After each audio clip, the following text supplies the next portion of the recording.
আসসালামু আলাইকুম, কেমন আছেন সবাই? আল্লাহর রহমতে আমরা ভালো আছি। আজকে আমি রান্না করতেছি মাছ দিয়ে। মাটির নিচে যে আলুটা আছে ওইটা নাম জানা নেই আমার। তো এখানে মাছ ভাজার জন্য আমি হলুদ মরিচ লবণ দিয়ে মেখে নিচ্ছি। এই তো আমি একটা একটা করে লাগিয়ে নিচ্ছি সবগুলা মাছে মরিচ হলুদ, যাতে ভালো করে মশলাটা ঢুকে ভিতরে।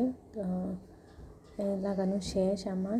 এখন আমি একটা প্যান বসিয়ে দিয়েছি, ওটাতে একটা একটা করে মাছ সবগুলো দিয়ে ভেজে নিচ্ছি ভালো করে। আমার মতো কে কে আছে ভাজি না করলে মাছ খেতে পারে না? তো আমি তো ভাজি করে খেতে হয়। সব মাছ না, নদীর মাছ ভাজি না করে রান্না করি, শুধু পুকুরের মাছগুলোই ভাজি করে রান্না করি। এই তো সেই আলু, যে আলুটার কথা বলছিলাম, নাম জানা নেই। তো আরেকটা কথা, আমার একটা ফেসবুক পেজ আছে ফ্যামিলি ফুড, চাইলে ওখানে ভিজিট করতে পারেন। আর ভিডিওটি ভালো লাগলে অবশ্যই একটা লাইক দিবেন। আজকে মনটা খুবই খারাপ, তো আমার ভয়েস দিতে অনেক টাইম লাগছে। একটা ভিডিওতে প্রায় 2 ঘন্টারও বেশি লাগছে, 2-3 মিনিটের ভিডিও ভয়েস আনতে। সবাই দোয়া করবেন আমার জন্য, আল্লাহ যেন আমাকে ধৈর্য ধরার তৌফিক দান করে। এই তো আমার আলুগুলো কাটা শেষ। আর এই আলুগুলো কাটলে অবশ্যই সাথে সাথে পানিতে চুবিয়ে রাখবেন, না হয় আলুটা কালো হয়ে যায়। তো দেখেন, এখানে আমি চুলাতে পাতিল বসিয়ে দিয়েছি আর তেল দিয়ে দিচ্ছি সাথে। আর কিছু মশলা দিয়ে দিব, সবগুলো কুচি মশলা গুঁড়া মশলা সব একসাথে দিয়ে দিছি আমি। সবগুলো মশলা এখন তেলে ভেজে নিব।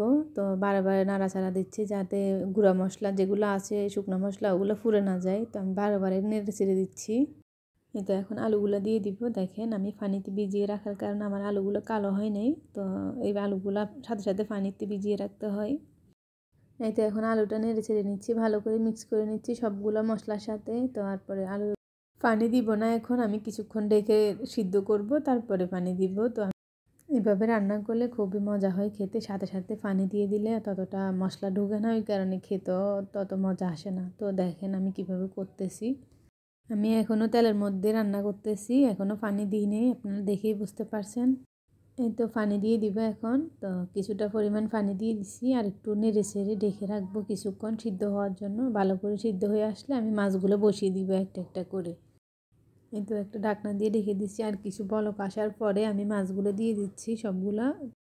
এই তো মাছগুলো দেওয়া হয়ে গেছে প্রায়। তো একটা একটা করে বসিয়ে নিয়েছি সবগুলো, আর কিছুক্ষণ ঢেকে রাখবো আর একটু সিদ্ধ করে নিব। তারপরে পানিটা দিয়ে দিব আবার।